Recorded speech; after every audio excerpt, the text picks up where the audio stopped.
Okay. Okay, let's do this. Hey. All right, you guys. I hope it's not too dark, you guys. I know it probably is, but okay.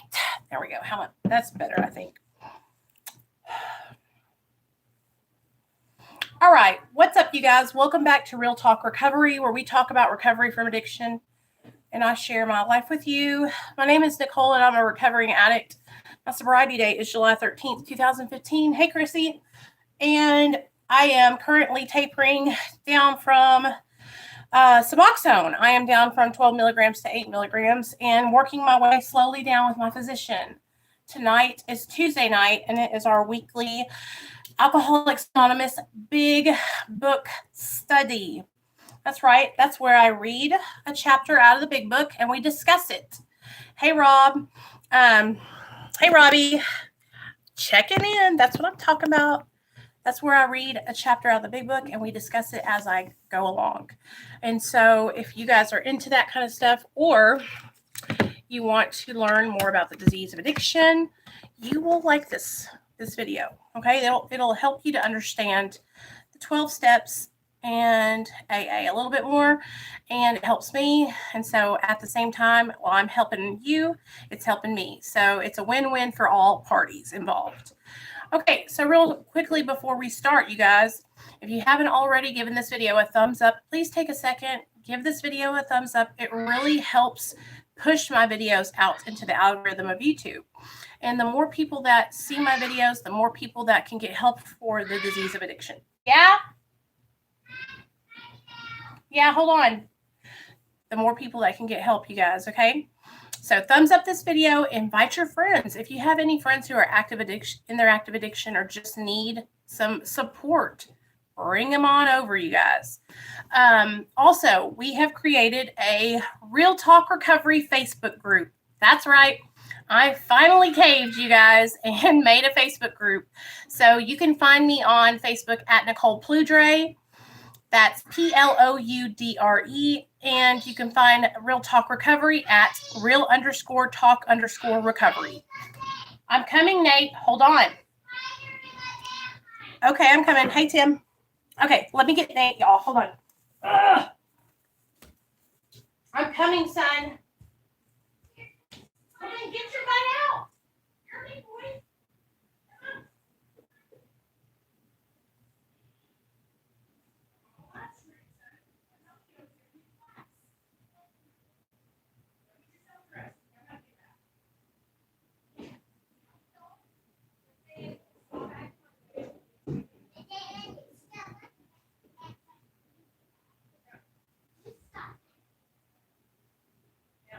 Live stream on, so don't let them see you naked over here. Okay. Woo! Here you go. Here's another towel. Your guy, I'm drying him off right here. Put him right here. Okay, come here. Come here. Stand right there. I'm going to go get you an outfit to put on. Okay.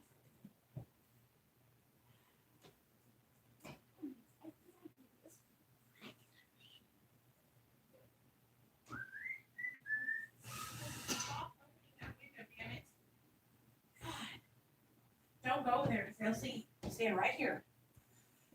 Okay. Get dressed right here. There's your outfit. Okay. Let's do this. I don't know how to get dressed. Okay. You're a big boy. You can get dressed. Okay. So, hey, Amber. I called you earlier. Hey, Dragon Lady. Hey, Straight Talking. So, okay, you guys, join the Real Talk Recovery Facebook. If you want support, you need extra help, right? Come and join the Facebook group. You guys. I have 4 admins in there right now that are stepping up. Candy's going to start doing morning meditation. Reaper Man is going to be our troll hunter. He's going to do basically going to be like the bodyguard of the group, protecting us all from trolls. Dragon Lady is going to be greeting people and welcoming them into the community. And Robbie is going to be helping me with inspirational quotes and live streams and all kinds of different stuff. They're right in that bedroom. Go get them.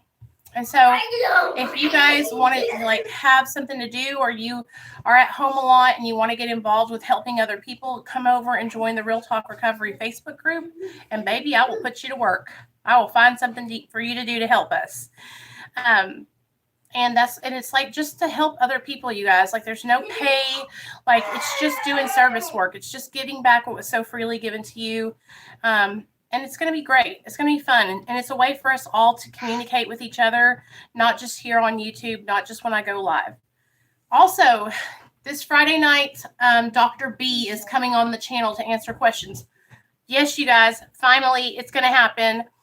Dr. B is going to come over and answer any and all questions you guys have about the disease of addiction, about medically assisted treatment, about anything that you guys want to ask him questions about. I'm going to come on the live stream later than 7 because he has to work until then. So we're probably going to come on at about 8 o'clock Central Standard Time, okay?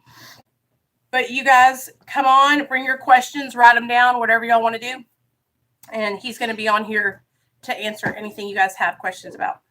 So then after that happens, I'm scheduling an interview with... This is me, Daddy.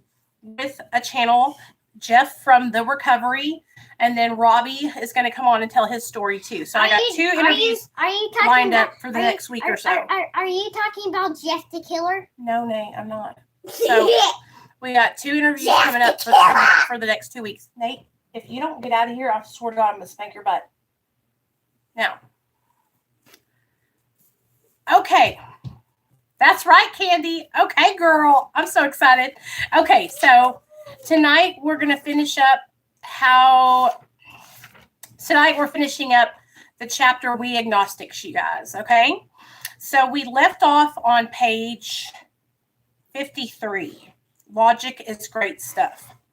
Okay, and so what we're going to do is I'm going to pick up where we left off. I'm going to read, and then we're going to talk about it. So we're almost done with this chapter. We're going to finish this chapter tonight. Okay, guys? And then next week, we will be in chapter 5, how it works. So I'm excited. Hey, Gunny. Here we go, guys. Okay. Logic is great stuff. We liked it. We still like it. It is not by chance we were given the power to reason, to examine the evidence of our senses, and to draw conclusions. We agnostically inclined would not feel satisfied with a proposal which does not lend itself to reasonable approach and interpretation. Hence, we are at pains to tell why we think our present faith is reasonable, why we think it more sane and logical to believe than not to believe. Why we say our former thinking was soft and mushy when we threw up our hands in doubt and said, we don't know. When we became alcoholics, crushed by self-imposed crisis, we could not postpone or evade. We had to fearlessly face the proposition that either God is everything or else he is nothing. God either is or he isn't. What was our choice to be?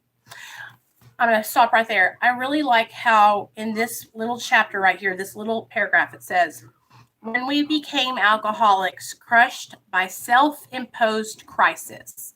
So a lot of the times when I was in active addiction, you guys, I was always blaming everyone else for my problems, like always. It was never my fault, right? And then when I reached out for help and I started working the 12 steps with my sponsor, that's when I finally kind of realized that I was my own problem. I was the one who was causing all the chaos and drama in my life. I was self-inflicting pain, right? Self-imposed crisis. And it was all because of my own making. And I don't think I ever would have realized that it was all of my own doing unless I had started working the 12 steps, because it forced me to take responsibility for my actions. Because for so long, I made excuses for why I drank and got high. I would say, I'm getting high because I'm struggling. I'm going through some things. I'm getting high because I'm depressed. I had a fight with my husband or my boyfriend. At that time, it was a boyfriend, or you would get high if you were me too. I had a hard life, or I've been raped. For a long time, I got high behind getting raped. I got raped. I got raped when I was like 26. Okay. Hey, Tasha. Hey, Sonia. And it was crucial, you guys. It was a big part of my life that changed me forever. And I was in my active addiction when it happened. And the way it went down was I was in somebody's house who I trusted, someone who I really cared for a lot. I was dating this guy and I was living with him. And at that time I had gotten off work and he wasn't home. So I went home and I walked in and his roommate was there. And, I remember walking in and his roommate was like, "Hey, Nicole, what's up?" And I was like, "Hey, man." And so we were just chilling, watching TV. And I was I wasn't sober. I'd taken Xanax, but I was like not out of my mind, you know? And I remember sitting down beside him. We were watching a movie on TV and I was waiting for Shane to get home. Shane was the guy I was dating. And I remember this guy, the other guy, I won't say his name.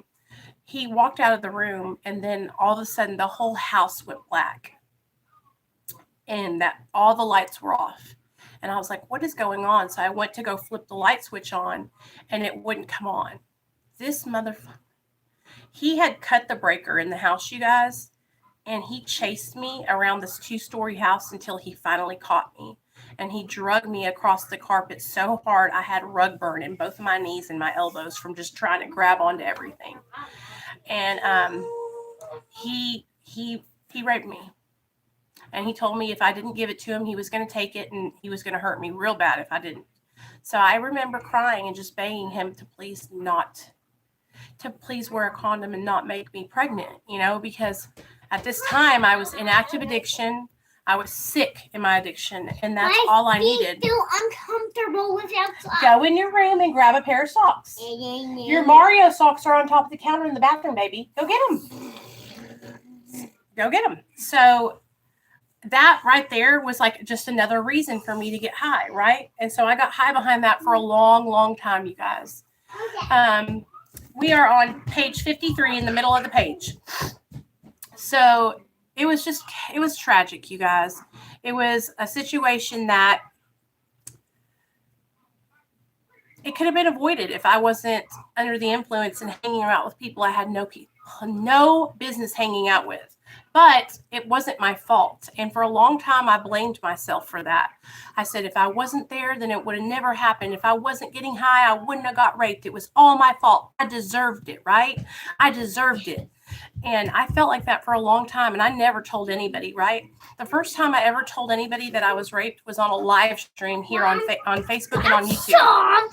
And my mom was watching it. And I remember my mom being so upset and crying and saying she was so sorry that happened. And because I had never told anybody, you guys. But I was sharing a little bit of my story on YouTube and Facebook. And it was so cool. It was so... Every time I share a little bit of my story, even though I'm on a freaking live stream, I cannot tell you guys how much it helps me, and it has changed my life forever. I am so grateful to be able to come on here and share my story with you guys. And every time I share something like that, it fucking takes those chains off me. It breaks that bondage, because that's what it was like. I had all these secrets inside of me for so long. It was like bondage holding me down. Chaining me down, and now I don't have to have that anymore. Now I feel free and I'm able to share that with you guys.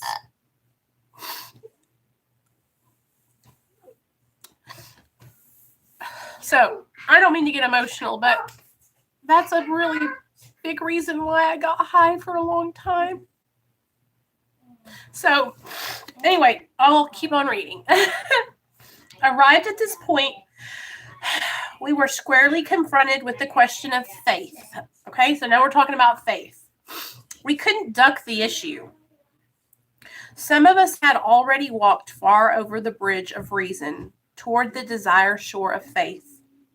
The outlines and the promise of the new land had brought luster to tired eyes and fresh courage to flagging spirits. Friendly hands had stretched out in welcome. We were grateful that reason had brought us so far, but somehow we couldn't quite step ashore. Perhaps we had been leaning too heavily on reason, that last mile, and we did not like to lose our support. That was natural, but let us think a little more closely.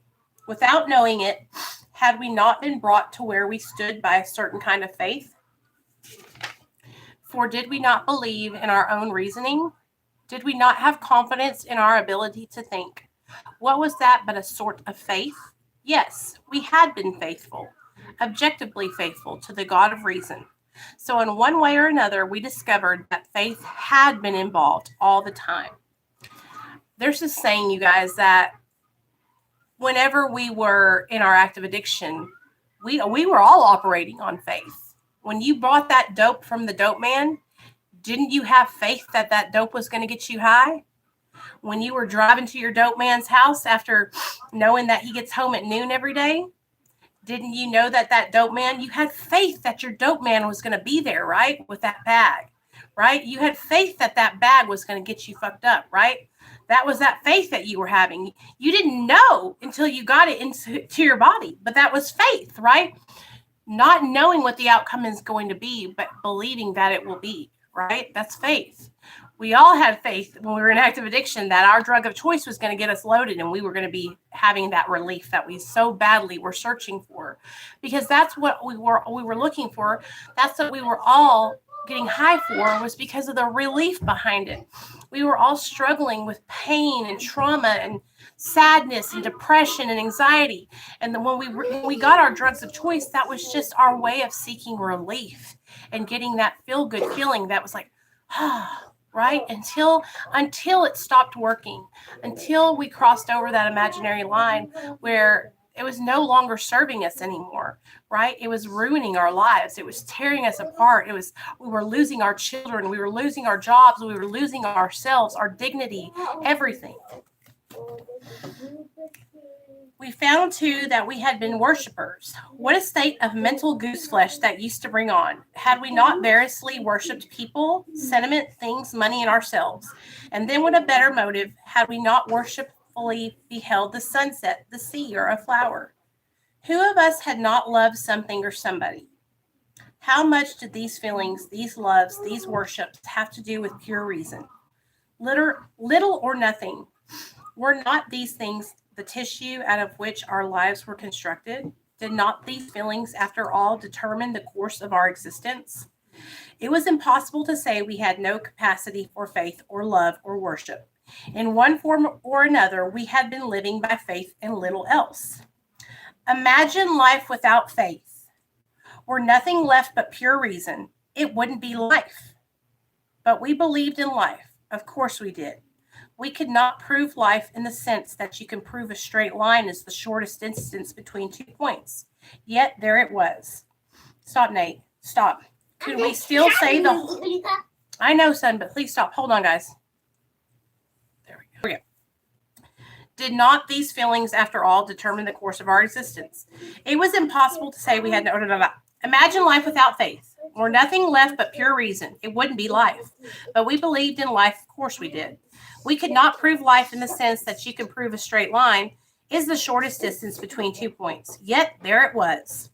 Could we still say the whole thing was nothing but a mass of electrons? Blah, blah, blah, blah, blah. So anyway, we're trying to prove that faith works. Okay, so here we go. Hence, we saw that reason isn't everything. Neither is reason, as most of us use it entirely dependable, though it emanate from our best minds. What about people who proved that man could never fly? Yet we had been seeing another kind of flight, a spiritual liberation from this world. People who rose above their problems. They said God made these things possible, and we only smiled. We had seen spiritual release, but liked to tell ourselves it wasn't true. Actually, we were fooling ourselves, for deep down in every man, woman, and child is the fundamental idea of God. It may be obscured by calamity, by pomp, by worship of other things, but in some form or another, it is there. So we were all raised up or born or with the idea that there was a power out there greater than ourselves, right? God, right?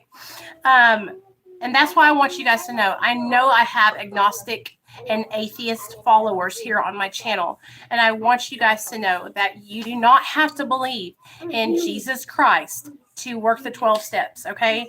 And that's what this chapter is talking with us about. It's talking about the spiritual connection that you have with a power greater than yourself, and just having faith and believing in that power, right? But that is your specific power. It is specific to you. And I always want to make sure that I make that clear on my channel. I believe in God, you guys. Okay? I haven't always had a connection with him. For many, many years in my active addiction, I would cancel out my thoughts of the way I was raised, my connection with my higher power. I was mad at him. I resented him. I felt like he had abandoned me. I didn't know how to talk to him. I didn't even know what to say, right? But through working the 12 steps, I have found my way back to that higher power. And I want you guys to know that whatever works for you, I support you in whatever you do. And like Tim has a channel, you guys. He's in the chat right now. His channel is called Addiction and Recovery, and he is an agnostic. And so if you guys are struggling and you need someone to relate to who is agnostic, Tim is agnostic, and he talks about that on his channel. And see, that's a good thing, because we all have something different what we can bring to the table, right? Where I believe in God and I bring that to the table, and how I built my relationship with him. I support whatever works for you. I just want you to find what that is and work it. Okay. Oh, we found the great reality deep down within us. In the last analysis, it is only there that he may be found. It was so with us. Inside of us is where our higher power is at. Like, I had to find that deep down inside of me, right? It's like a higher version of me. Like, it's that version of me that's like not living in my flesh, not living in my worldly ways, right?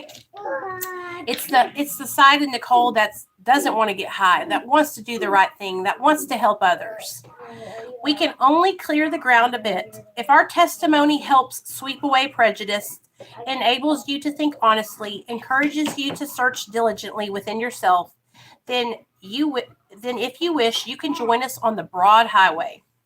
With this attitude, you cannot fail. The consciousness of your belief is sure to come to you. In this book, you will read the experience of a man who thought he was an atheist. His story is so interesting that some of it should be told now. So here we go. His change of heart was dramatic, convincing, and moving. Our friend was a minister's son. He attended church school, where he became rebellious at what he thought an overdose of religious education. For years thereafter, he was dogged by trouble and frustration, business failure, insanity, fatal illness, suicide. These calamities in his immediate family embittered and depressed him.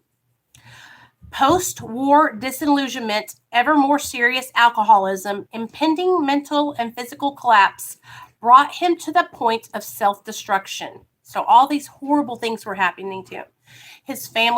People in his family were dying and getting sick, were committing suicide. Mom, he came out of the war and was an alcoholic and had depression, anxiety, and his body was falling apart.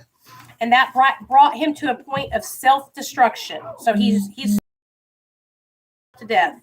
Okay? And so one night when confined in a hospital, hold on, guys. Of course, Nathaniel. what's this? Baby, I'm really trying to talk to my people and do this class, and I need you to be good, okay? You know how important this is to mommy. Nate, I have to do my recovery. I only do my recovery 1 hour a week. So please, son, let me do my recovery. My little guys. Okay. One night when confined in the hospital, he was approached by an alcoholic who had known a spiritual experience. So, do you guys know what a spiritual experience is? I'm going to tell you what it is. It's a total change in your whole thinking and perspective on life. He put his leg on right. Okay? So, what happens when you work steps is eventually through working the 12 steps, you will have a spiritual experience, you guys, which, like for me, I've had a spiritual experience. My thinking has totally changed. It's an overhaul in thinking, okay? Everything is different now. Where I used to prioritize getting high and drunk, now I prioritize my life and my family and my recovery. It's a total change. That's what a spiritual experience is. Okay. So here we go. Our friends George rose as he bitterly cried out, "If there is a God, he certainly hasn't done anything for me." But later, alone in his room, he asked himself this question: is it possible that all the religious people I have known are wrong? While pondering the answer, he felt as though he lived in hell. Then, like a thunderbolt, a great thought came. It crowded out all other thoughts. Who are you to say there is no God? This man recounts that he tumbled out of bed to his knees. In a few seconds, he was overwhelmed by a conviction of the God. It poured over and through him with the certainty and majesty of a great tide at flood. The barriers he had built through the years were swept away. He stood in the presence of infinite power and love. He had stepped from bridge to shore. For the first time, he lived in conscious companionship with his Creator. Thus was our friend's cornerstone fixed in place. No later vicissitude has shaken it. His alcoholic problem was taken away. That very night, years ago, it disappeared. Save for a few brief moments of temptation, the thought of drink has never returned, and at such times a great revulsion has risen up in him. Seemingly, he could not drink even if he would. God had restored him to sanity. What is this but a miracle of healing? Yet its elements are simple. Circumstances made him willing to believe. He humbly offered himself to his Maker. Then he knew. Even so has God restored us all to our right minds. To this man, the revelation was sudden. Some of us grow into it more slowly, but he has come to all who have honestly sought him. Mommy. When we drew near to him, Mommy. he disclosed himself to us. What? Move this off. Okay, baby. Listen, can you please let me do this class? Please, son. Let me see this. What is this? Oh, I'll hold it. Okay. That's the end of that chapter, you guys. We're all done. Okay, so for those of you who do believe in a power greater than yourself, as in God, okay? This is simply showing us that when we seek our higher power, he will show himself to us. But that's what we have to do when we're in recovery and we're working the 12 steps. We can't just be like, okay, God, keep me sober today. We have to build a relationship with our power, with our higher power. Okay, we have to talk to him every day. And I'm telling you guys, it doesn't have to be my higher power. Like everybody's higher power is different, right? What do you do, Tim? Tim said altruism is what Tim believes in, and that's what he has as his power, higher power, okay? And that works for him, and he's not a God person like me, right? Krissy's not a God person. She believes in, what do you believe in, Krissy? The universe? And see, everybody has a different way of relating to or talking with their higher power. But that's the only thing that holds a lot of people up, you guys, is they're like, well, I don't believe in God, so I can't do the 12 steps, right? Or, that program, that's for holy rollers and religious people, right? But it's not, you guys. Like, you have to find what works for you and make it work, right? Don't let universal love and energy. I love that.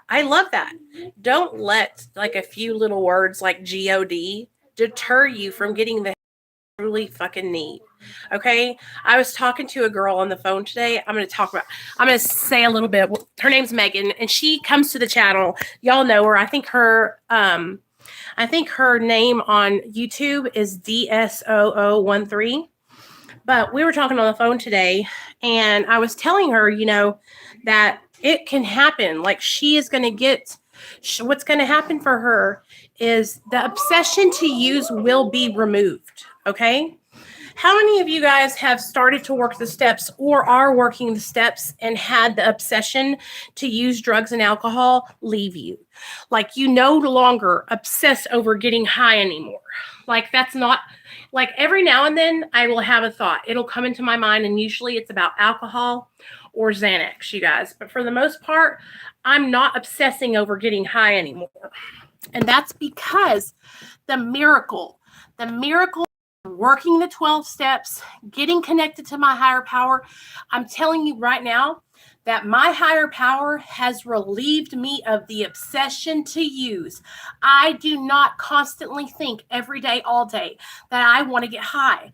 I'm not obsessing over it. It's a miracle. The only way I can explain it to you is that it's a miracle that something greater than me has helped me change my life. Because for so long, all I thought about was getting high. Even when I started out on my medication, Suboxone, the first year of my recovery, all I thought about was getting high, even with Suboxone, because my mind was just sick. It was diseased. I have a diseased brain, right? The only way I can explain it to you is that God has intervened in my life and helped me to shift my thinking and my priorities. Because my number one priority used to be getting high, finding ways to do it. Okay? And now that is not what I focus on anymore.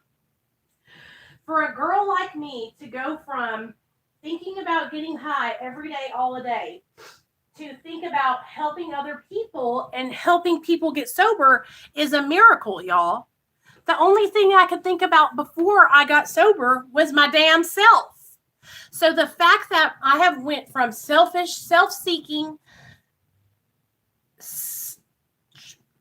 crazy person to sane, helpful, recovering person, right?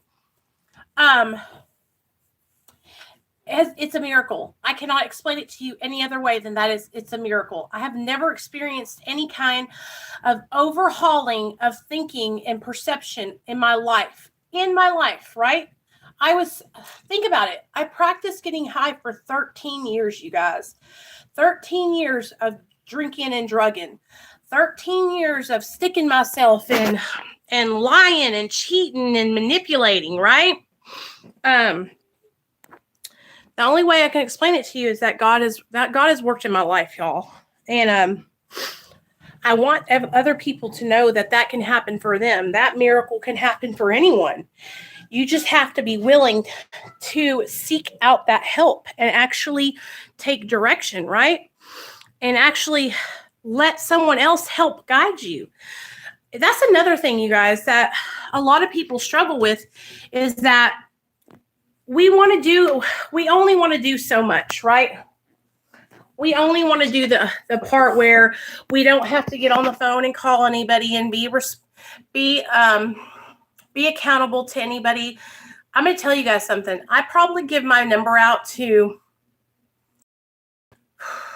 a lot of people. Okay, a lot of people. And let's just say I give my number out to 20 people a day. Out of those 20 people, maybe one person will call me. One person will reach out and use the help. What are you doing? Nothing. I'm doing my video. What are you doing? I'm just coming down. Okay. Mom. It is so difficult to get people to actually follow through and make the changes. And I know that because I was the same way. You couldn't pay me to pick up the phone and call my sponsor. Okay? You couldn't pay me. Some people, I got to call them and hunt them down because they're just not going to call me. I have to call them. But you guys have to understand something, and I'm not like shading anybody. Like eventually that has to come from within you. You have to seek out and actually get involved and get serious and get dedicated to changing your life, right? Because I can't do it for you forever, right? I can't reach out to you forever and stay on you forever. I need you to give me that same The same effort that I'm giving you, I need you to give it back to me so that way you can succeed.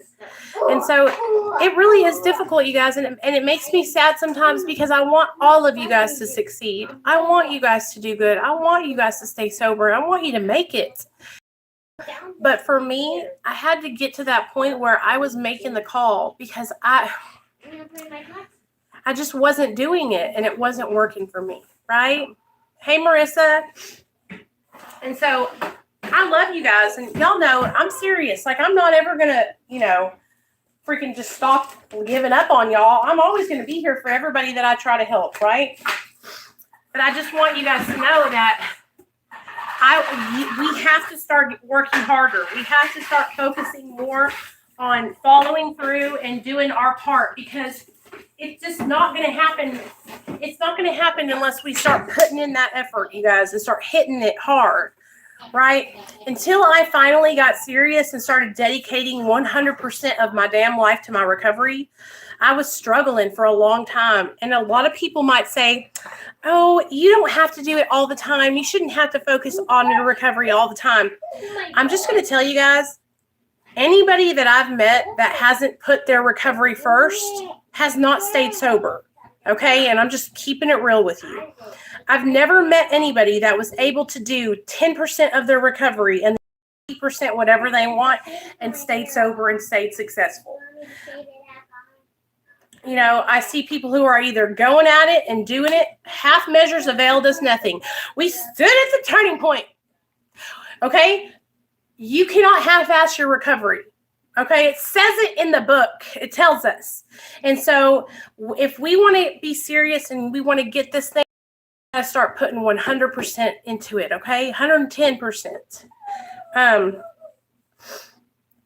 Look at me, you guys. I do it. If I can do it, you guys can do it. Okay? And I don't ever want you guys to get discouraged, because I'm not trying to discourage you. I just want you to know that I want you to succeed. And I know that you need to do more.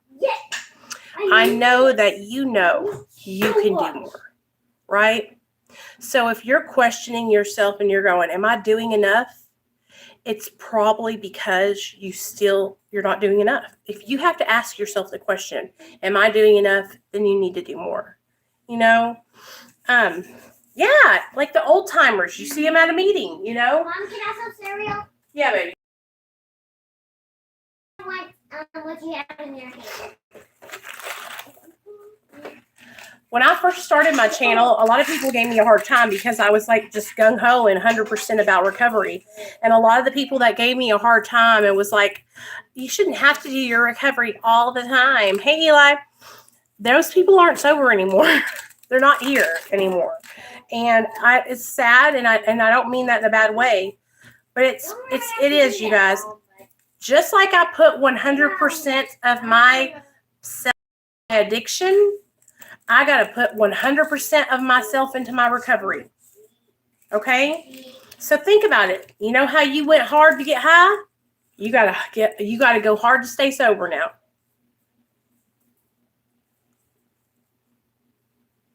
Fruit roll up.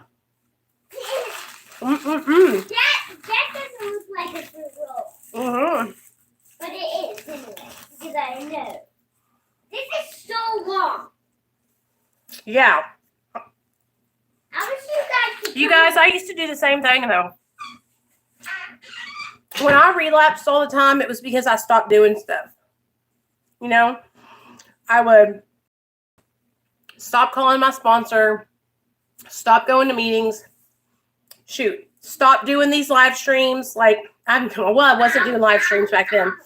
But that's another way that I see myself when I start struggling. And you guys will notice it too. If I start just missing upload after upload after upload, then you need to check on me, because I'm dedicated to doing this. So if I'm not doing it, that means there's something wrong. You know what I mean?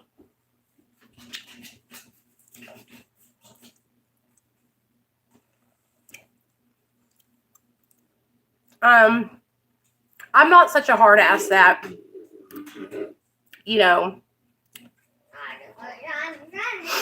I'm not such a hard ass that I think that we can't take a day off and have, a good time with our families. What I'm talking about, you guys, is putting your recovery front and center, okay? Like if you are going through a medically assisted treatment program and you have been on Suboxone or methadone, right? And you're working with a therapist and a counselor and you get this bright idea, okay, that you want to jump off your medication, but you haven't talked to nobody else about it, all right? It's time to start talking with other people and running our decisions by somebody else. Somebody who, has been there before us, okay? Somebody who has been there before us. I remember about 2 years ago, I got this bright idea that I was going to taper myself, right? So I started tapering myself off my Suboxone. The next thing you know, I ran out of my other medication. So now I'm off my mental health meds and I'm down on my dose on my Suboxone. You guys, I was this close to relapsing. This close. Because I took it upon myself, right? And I didn't tell nobody else what was going on. Then this past January, I did the same damn thing. Tried to taper myself off Suboxone and stopped taking my Lexapro all at one time. I almost went crazy. So it's like I always have to make sure, you guys, that I'm being straight up and letting people know, hey, where I'm at. Hey, keep an eye on me. Mom? Mm-hmm. This is freaky. I put this right here and then it was right here. Uh-oh. No, I'm talking. It's like telling on our disease, you guys. Like, I got to keep you guys in the loop to let me know. I say, hey, Nicole, we're watching you. Because I know you guys want to make sure that I'm successful and I stay on track. And I feel the same way about you guys. I want you guys to stay on track and I want you guys to be successful too. Okay? So anyway, I love you guys. I am glad that we're through that chapter because honestly, that chapter is hard for me to get through. How long this was? Mm-hmm. This is how, Dad, where are they? Okay. This is how long it was. Show them. It was that long. Mm-hmm. Let me karate it.